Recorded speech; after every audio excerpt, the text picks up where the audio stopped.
রোহিঙ্গাদের খাদ্য সহায়তায় তহবিল সংকটের আশঙ্কা থাকায় কাতারকে এগিয়ে আসার আহ্বান জানিয়েছেন বাংলাদেশের অন্তর্বর্তী সরকারের প্রধান উপদেষ্টা ডক্টর মোহাম্মদ ইউনূস। 23 এপ্রিল কাতারের দোহায় রোহিঙ্গা সংকট নিয়ে আয়োজিত এক গোলটেবিল বৈঠকে তিনি এই আহ্বান জানান। চলতি বছরের সেপ্টেম্বরে জাতিসংঘের পৃষ্ঠপোষকতায় যুক্তরাষ্ট্রের নিউ ইয়র্কে রোহিঙ্গা সংকট নিয়ে একটি উচ্চ পর্যায়ের সম্মেলনের আয়োজন করবে বাংলাদেশ। এতেও কাতারের সহায়তা চান প্রধান উপদেষ্টা।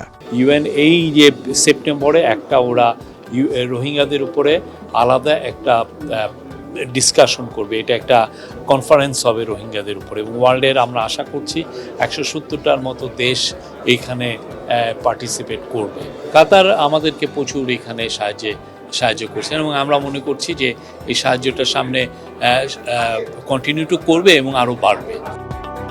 তিনি বলেন, রোহিঙ্গা সংকটের বিষয়টি বিশ্ববাসী প্রায় ভুলে গিয়েছিল। ডক্টর ইউনূস আমাদের অন্তর্বর্তী সরকারের দায়িত্ব নেবার পর এটিকে আবারও বিশ্ববাসীর নজরে এনেছেন, সমাধানের উদ্যোগ নিয়েছেন। বাংলাদেশকে যে 10 লক্ষের উপর রোহিঙ্গাকে যে বাংলাদেশের লুক আফটার করতে হচ্ছে, এই পুরো জিনিসটা গ্লোবাল যে কোনো ডিসকাশনে ছিল না। তো প্রফেসর ইউনূস যখনই ইন্টারিম গভর্নমেন্ট টেক ওভার করলো, তারপরে থেকে উনি যেটা করলেন যে উনি একটা অফিস তৈরি করলেন, যে হাই রিপ্রেজেন্টেটিভের অফিস রোহিঙ্গা জন্য, যাতে এই ক্রাইসিসটা পুরো আবার নিয়ে যাতে পুরো বিশ্বব্যাপী এটা নিয়ে যাতে তুলে ধরা হয় যে এইটা যে এতগুলো লোক সাফার করছে, এটা গ্লোবাল পৃথিবীর মানে একটা বড় রকমের একটা হিউম্যানিটেরিয়ান ক্রাইসিস এবং এটা যে একটা রিজিওনাল ক্রাইসিসের রূপ নিতে পারে এবং এটার থেকে যে একটা বড় রকমের সিকিউরিটি সমস্যা তৈরি হতে পারে, এই জিনিসটা উনি বারবার জানাতে চাচ্ছেন। রোহিঙ্গা সংকটের দীর্ঘমেয়াদী ও টেকসই সমাধানে 8 দফা সুপারিশ পেশ করেন ডক্টর মোহাম্মদ ইউনূস।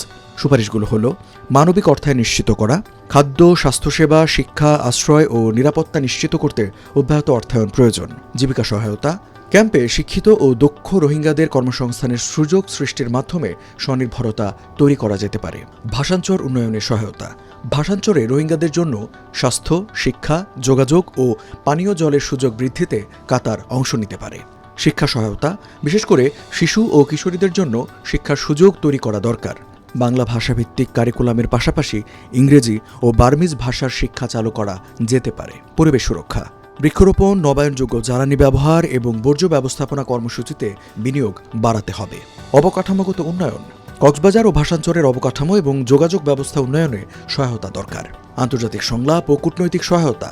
রোহিঙ্গা সংকটের মূল সমাধান তাদের নিরাপদ ও মর্যাদাপূর্ণ প্রত্যাবাসনের পক্ষে জোরালো আন্তর্জাতিক কূটনৈতিক পদক্ষেপ গ্রহণ জরুরি। রোহিঙ্গা নেতৃত্বের সম্পৃক্ততা, যে কোনো উদ্যোগে রোহিঙ্গা প্রতিনিধিদের অংশগ্রহণ নিশ্চিত করতে হবে, যাতে তারা নিজস্ব সমস্যার সমাধানে সক্রিয় ভূমিকা রাখতে পারে।